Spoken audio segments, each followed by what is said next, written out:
The brother who built a $5 billion empire woke up one morning to find his own blood had erased him from existence, and the signature that destroyed him? His own. Two brothers started with absolutely nothing in the dusty streets of Lagos, Nigeria. One handshake, one promise, one empire worth billions. But somewhere between the first million and the first billion, one brother decided that loyalty was negotiable and blood meant nothing when billions were on the table. This is the true story of how the coldest betrayal in African business history went down, and why the man who lost everything is now the one holding all the cards. Before we start, if you're ready for a billionaire story that'll have you questioning everyone you trust, smash that like button right now, hit subscribe, drop a comment telling us where you're watching from. New York, London, Toronto, Lagos. Your support means everything to us, and trust me, you won't want to miss what happens next. Let me take you back to Lagos in the 1990s, back when this city was raw, hungry, and unforgiving. This is where two boys grew up sharing everything. One plate of rice, one dream, one burning hunger to escape poverty. Their mother sewed fabric in the blazing sun 12 hours a day just to keep them fed. Every single night before bed, she would grab both their hands and say the same thing. You two are all you have in this world. Protect each other, build together, never let money destroy what blood created. Those words would haunt one of them for the rest of his life. The older brother, let's call him Chidi, was the smooth talker, the one who could sell ice to an Eskimo and make them thank him for it. The younger one, Emeka, was the worker, the grinder, the one who turned big talk into real money. Together, they were unstoppable, like two halves of the same hustler's brain. But here's what nobody tells you about partnerships. They only work when both people want the same thing. And what happens when one person starts wanting everything? It started small, innocent even. There were teenagers selling phone cards on street corners, fixing broken radios, doing whatever it took to hustle up cash. TD would talk to the customers, flash that $1 million smile, make promises. Emeka would be in the back making sure those promises actually happened, working till his hands bled. They made their first $1,000 together and split it right down the middle, 50-50, just like Mama said. That night, they sat on a rooftop eating chicken, and Chidi looked at his brother and said, "One day, we're going to own this whole city." Emeka believed him. That belief would become the most expensive mistake of his life. Fast forward to the year 2000, these brothers had scraped together enough money to import their first shipping container of goods from China.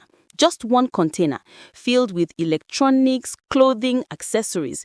Nothing fancy, nothing glamorous, but that one container made them $15,000 profit. So they ordered 2 more, then 5, then 10.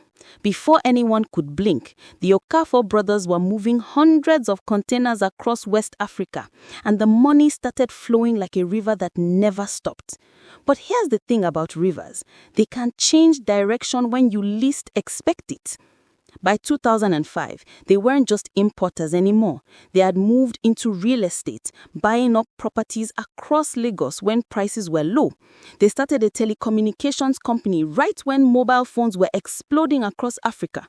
They got into oil distribution, banking, manufacturing. Everything they touched turned to gold. And people started whispering their names with respect, with envy, with fear. The Okafor Empire was real, it was growing, and it seemed like nothing could stop these two brothers from conquering the entire continent. But empires built on trust have a funny way of crumbling when that trust gets tested. Chidi became the face of the empire, the one doing interviews, shaking hands with politicians, flying private jets to London and Dubai and New York. He wore suits that cost more than cars, watches that could buy houses, and he married a former beauty queen who looked like she walked straight out of a magazine. His Instagram became a highlight reel of wealth. Yachts in Monaco, penthouses in Manhattan, champagne that cost more per bottle than most people's monthly rent. Meanwhile, Emeka stayed in Lagos, running the actual business, making sure shipments arrived on time, making sure employees got paid, making sure the foundation of this empire stayed solid. He didn't need the spotlight because he had something better, or so he thought. He had his brother's loyalty. He had their childhood promise. He had 50% of a multi-billion-dollar empire. Or did he? The first warning sign came in 2010 during a board meeting. Chidi announced a major new deal without telling Emeka first. When Emeka pulled him aside after and asked why, Chidi laughed it off. "Brother, relax, it's just business efficiency. We can't run every tiny decision by each other anymore. We are too big for that now." Emeka felt something twist in his stomach, but he pushed it down because this was his brother. His day one, the person he'd shared everything with since childhood. You don't question family over one board meeting, right? Wrong. That was the beginning of the end, and Emeka was too blind to see it. More signs started appearing, like cracks in a dam about to burst. Phone calls that used to last an hour now lasted 5 minutes. Chidi stopped copying Emeka on important emails. Company executives started treating Emeka differently, like he wasn't really in charge anymore, like he was just some guy who used to matter. When Emeka tried to bring it up, Chidi would smile that same charming smile and say, "You are being paranoid, brother. Nothing's changed. We are still 50-50. We are still blood." But everything had changed. The question was, when did Chidi decide that 50% wasn't enough? December 2015. Remember this date because this is when the knife went into Emeka's back so deep, he still hasn't pulled it out. The Okafor Empire was preparing to go public, to launch an IPO that would make them both billionaires, not just on paper, but in cold, hard valuation that the whole world could see. Emeka was excited, texting his brother about how far they'd come, how Mama would be so proud if she was still alive.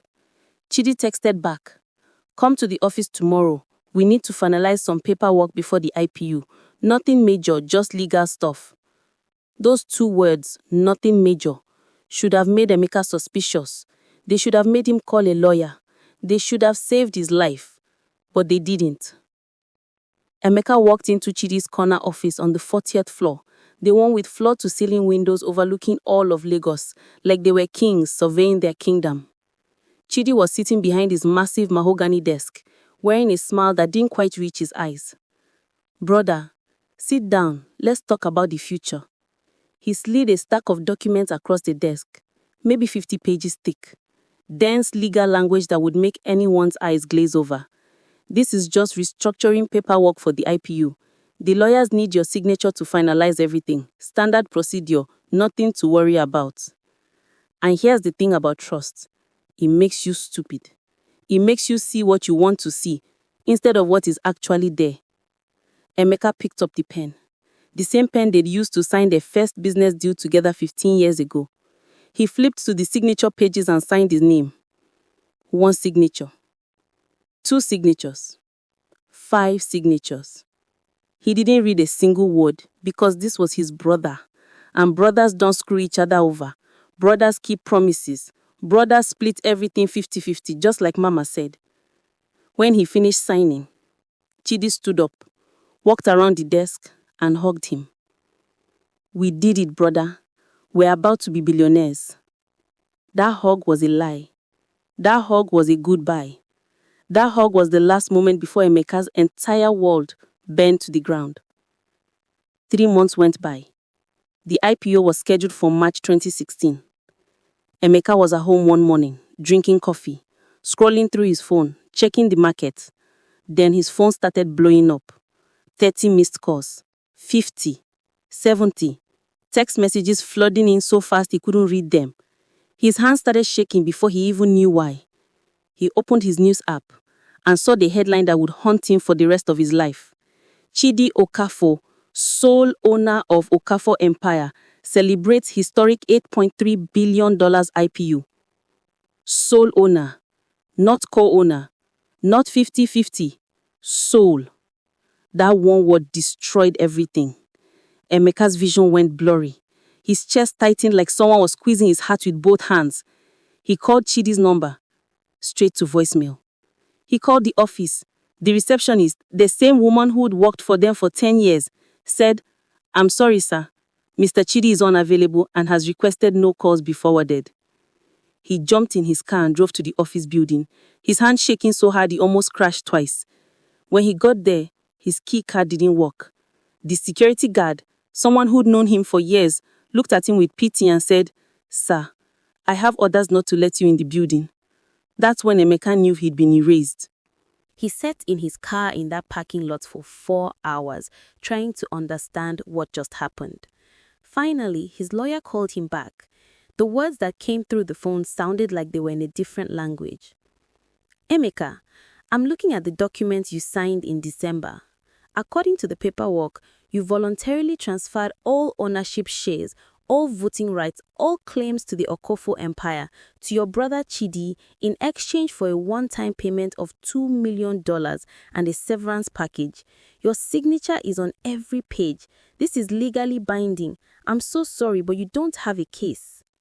$2 million for an empire worth 8 billion naira, for 15 years of blood, sweat, and sleepless nights, for a childhood promise that meant nothing.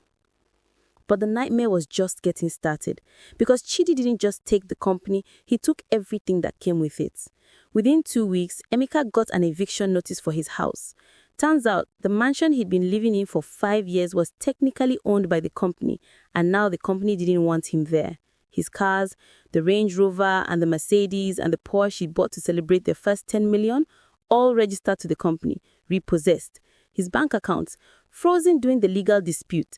The man who helped build a billion-dollar empire from nothing was suddenly sleeping on his cousin's couch in a 2-bedroom apartment that smelled like old socks and regret. Every single person Emeka thought was his friend disappeared overnight. The same people who used to laugh at his jokes and attend his parties and call him brother now acted like he had a disease they didn't want to catch. Money has a funny way of showing you who your real friends are, and Emeka learned that he had 0 real friends, just people who liked being close to billions. The only calls he got were from journalists wanting to know his side of the story, like his pain was entertainment for clicks and views. He stopped answering his phone. He stopped leaving the apartment. He stopped looking in mirrors because the man staring back was someone he didn't recognize, a fool who trusted too much and lost everything. Meanwhile, Chidi was everywhere. Television interviews, magazine covers, podcasts. Everyone wanted to hear the story of the self-made African billionaire who built an empire from nothing. And that's exactly what Chidi told them, that he built it from nothing. He never mentioned Emeka's name, not once. It was like 15 years of partnership, of brotherhood, of splitting every dollar 50-50 never existed. Chidi rewrote history and made himself the only hero in a story that had two. That's not just theft, that's murder. You can steal someone's money, but when you steal their story, their legacy, their proof that they existed and mattered, that's erasing them while they are still breathing. 6 months after the betrayal, Emeka hit rock bottom in a way that almost ended everything. It was 2 a.m, he was sitting in the dark with a bottle of whiskey that was 3/4 empty, scrolling through old photos on his phone. Pictures of him and Chidi as kids, grinning with missing teeth, pictures of them signing their first big deal, pictures of their mother standing between them, her arms around both shoulders, her smile wide and proud. She'd been dead for 5 years, never got to see them become billionaires, but maybe that was mercy because she never had to watch one son destroy the other. Emeka stared at Chidi's number in his contacts, his thumb hovering over the call button. Part of him wanted to scream, to ask why, to beg for an explanation that made sense. But he didn't call because deep in his soul he already knew the answer. He was never a brother, he was always just a tool, a stepping stone, a temporary partner who outlived his usefulness. That night, Emeka made a decision that would change everything. He could spend the rest of his life drowning in rage and bitterness and what-ifs, or he could do something that terrified him more than staying broken. He could start over. Not for revenge, not to prove something to Chidi, but to prove something to himself. That he wasn't just half of a partnership, that his value didn't come from his brother's validation, that everything he helped build came from skills and knowledge that were his own and nobody could take that away no matter how many documents they made him sign. So he stopped drinking, he stopped hiding, he started making phone calls. 2 years after losing everything, Emeka was working as a consultant for a mid-sized logistics company, making decent money, but nothing compared to what he had. Most people thought he was done, finished, a cautionary tale about trusting the wrong person. But something had changed in those 2 years of grinding through humiliation and poverty. The betrayal had burned away everything soft in him. The trust, the naivety, the part of him that believed good intentions mattered more than contracts. What was left was pure strategic steel, and Emeka realized something that made him smile for the first time in months. Chidi had taken the company, but he couldn't take Emeka's brain. He couldn't take the 15 years of operational knowledge, the relationships with suppliers, the understanding of markets that Emeka had built from scratch. Emeka started analyzing the market with fresh eyes and spotted something Chidi was completely ignoring: last-mile delivery in underserved African cities. It wasn't sexy, it wasn't glamorous, it wouldn't make magazine covers or Instagram posts, but it was needed, it was growing, and it was profitable if you knew how to do it right. And Emeka knew how to do it right because he'd spent 15 years making sure products got to point A to point B, while Chidi was busy taking selfies on yachts. So Emeka reached out to 3 former Okafor Empire employees, people who'd been fired during Chidi's restructuring, people who remembered that Emeka was the one who actually cared about workers instead of just using them. Together, they pooled their savings, maxed out credit cards, and started a logistics company with 1 van and a prayer. The first year was brutal. They worked 18-hour days for almost no profit. There were weeks when Emeka wasn't sure they'd make payroll, weeks when he questioned whether starting over was worth the pain. But slowly, deal by deal, client by client, they started winning. Small businesses that couldn't afford the big logistics companies started using their service. Then medium-sized companies. Then corporations. By 2019, 3 years after losing everything, Emeka's new company was generating 20 million in annual revenue. Not billions, not yet, but millions he earned himself with no betrayal, no shortcuts, just pure execution and grinding harder than everyone else. Then 2020 hit, and COVID shut down the entire world. Chidi's empire, built on luxury goods and travel and hospitality, and all the things people don't need during a pandemic, started hemorrhaging money like a patient bleeding out on an operating table. The quarterly reports were disasters. Stock prices dropped. Investors started panicking. Chidi went from Forbes covers to emergency board meetings trying to explain why the empire was crumbling. Meanwhile, Emeka's logistics company was booming because guess what people need during lockdown? Essential goods delivered to their door. Everything Emeka had built for the past 4 years was perfectly positioned for the moment, and the money started flowing faster than he could count it. By 2021, Emeka's company was valued at $400 million. Not billions yet, but millions he earned without betraying a single person, without signing shady documents, without erasing anyone's legacy.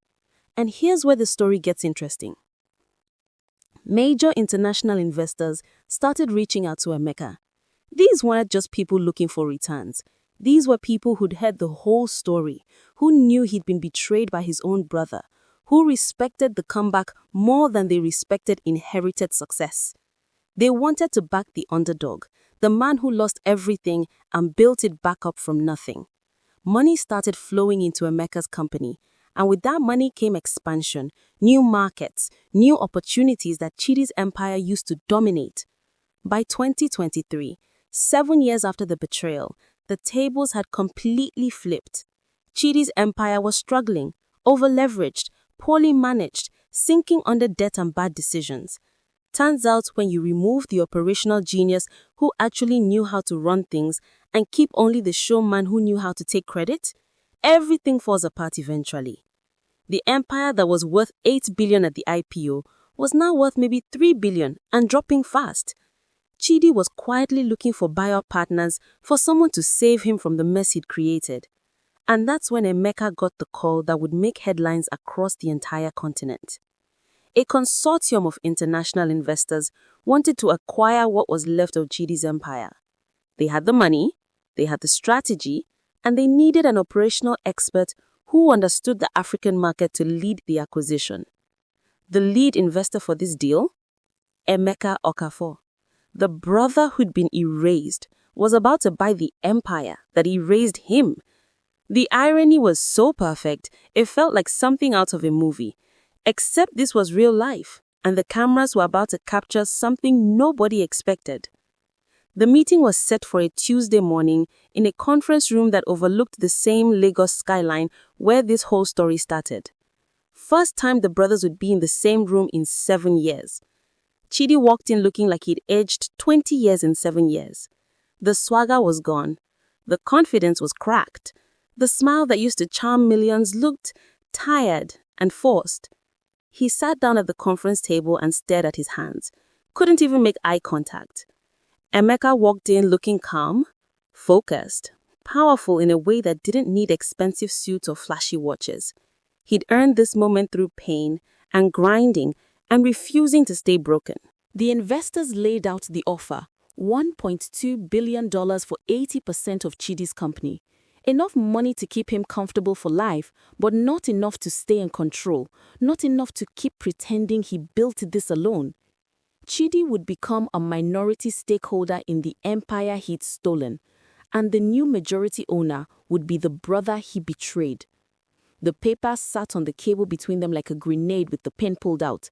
Chidi finally looked up at Emeka and said 5 words that hung in the air like smoke. "You planned this! This is revenge!" Emeka leaned back in his chair and said something that's been quoted 1,000,000 times since, something that shows you the difference between a man seeking revenge and a man seeking justice. "Brother, revenge would have been destroying you. This is just business. You taught me that, remember?" The room went silent. You could hear people breathing.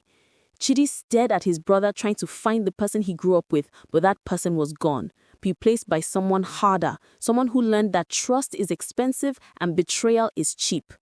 Chidi picked up the pen, the same pen they'd used to sign their first deal together 23 years ago, and signed away his empire. As Emeka stood up to leave, he reached into his jacket pocket and pulled out an envelope. He dropped it on the table in front of Chidi without saying a word. Chidi opened it with shaking hands and found a check for $2 million. The exact amount Chidi had given him 7 years ago when he stole everything. Emeka finally spoke. "Consider us even. That's what you said I was worth 7 years ago, so that's what you're worth to me today. The rest, I earned without you." Then he walked out of that conference room and never looked back.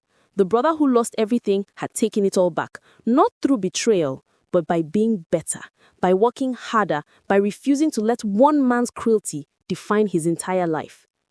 Now here's where I need you to think about something important. Because this story isn't just about 2 brothers and billions of dollars. It's about lessons that apply to everyone watching this video right now. Emeka's biggest mistake wasn't trusting his brother, it was trusting blindly without protecting himself. Even with family, especially when money is involved, get everything in writing, read every document, understand every signature you put on paper. Love your siblings, trust your parents, believe in your partners, but protect yourself because good intentions don't hold up in court, and verbal promises mean nothing when lawyers get involved. Second lesson, your knowledge is the one asset nobody can steal from you. They took Emeka's company, his houses, his cars, his bank accounts, everything physical he'd accumulated over 15 years. But they couldn't take the skills in his head, the relationships he'd built, the understanding of market he'd developed through years of grinding. That's why investing in yourself, in your education, in your abilities is the smartest thing you can ever do. Because those things go with you even when everything else is taken away. Third lesson. Rock bottom can be a foundation if you let it. Emeka could have stayed broken, could have spent the rest of his life drowning in bitterness and rage and what-ifs. Nobody would have blamed him. But he made a choice to use the pain as fuel, instead of letting it burn him to ashes. Sometimes you need to be completely destroyed to be rebuilt into something stronger, something better, something that can't be broken the same way twice. Fourth lesson. The best revenge isn't revenge at all. It's success. Emeka didn't plot and scheme and sabotage his brother's empire. He didn't need to. He just focused on building something real, something sustainable, something based on actual skills instead of stolen glory. And by doing that, by being better instead of being bitter, he ended up winning in a way that's so much more satisfying than any revenge could ever be. Now, I want to hear from you, because this community isn't just about me telling stories, it's about us having real conversations. Drop a comment right now answering these questions. Could you ever forgive your sibling for something like this? If you are building a business with family, how would you protect yourself? Are you Team Emeka or Team Chidi? And why? And here's the big one. If you were Chidi and your brother handed you that $2 million check after everything you'd done, would you cash it, tear it up, or frame it on your wall? Let's talk. I read every comment, and some of your answers might end up in future videos. If this story hits you in a way you weren't expecting, I need you to do 3 things right now. First, smash that like button because it genuinely helps this video reach more people who need to hear this story. Second, subscribe to this channel and hit the notification bell because next week we're diving into the story of Africa's first female billionaire and the scandal that almost destroyed everything she built. Trust me, you don't want to miss it. Third, share this video with someone who needs to hear it. We all know somebody who's been betrayed by family, stabbed in the back by a business partner, or who just needs to know that coming back from rock bottom is possible. Your share might be exactly what someone needs to hear today. But before you click away, let me leave you with something that will keep you up tonight thinking. Remember how Emeka handed Chidi that $2 million check and walked away? That moment made headlines, went viral, got turned into memes and motivational quotes and Instagram posts. But here's what I didn't tell you. What happened after that moment? Because this story isn't actually over. It's just paused. And the next chapter might change everything you think you know about betrayal and forgiveness. 6 months after that meeting, Chidi disappeared from public life completely. No Instagram posts, no interviews, no sightings at restaurants or clubs or airports, just silence. Some people say he moved to Dubai to escape the shame of losing his empire. Others say he's living in some quiet village trying to find peace away from the world that watched him fall. But there's a rumor that's been spreading through Lagos like wildfire. Unconfirmed but persistent, the kind of rumor that makes you wonder if it's too crazy to be true or too specific to be made up. They say Chidi reached out to Emeka one last time. Not through lawyers or business associates or mutual friends, just a direct message. Late at night when guardrails come down and truth becomes possible. 3 words that carry the weight of 7 years of betrayal and for ruined and everything destroyed. I'm sorry, brother. Did Emeka see that message? Did he read it and delete it? Did he respond with forgiveness or more silence? Did he block the number and move on? Or did those 3 words crack open something that years of anger had sealed shut? Nobody knows for sure, because neither brother has spoken publicly about what happened next. And that's where this story lives right now, in that space between betrayal and possible forgiveness, between justice served and mercy offered, between 2 brothers who built everything together and destroyed it all. Did they reconcile? Are they speaking again? Or is Chidi still waiting for a response that will never come, sitting in some apartment in Dubai or some village in Nigeria, staring at his phone hoping for proof that he's still someone's brother instead of just someone's cautionary tale? That's a story for another day, but it's a story that's still being written, and maybe the ending hasn't been decided yet. This is the world of African billionaires, where empires rise and fall like tides, where legends are built and destroyed in boardrooms, and where blood doesn't always mean loyalty. But sometimes, just sometimes, it means a chance at redemption. Until next time, stay hungry, stay humble, and never let anyone convince you that rock bottom is where your story ends. It's just where the comeback begins.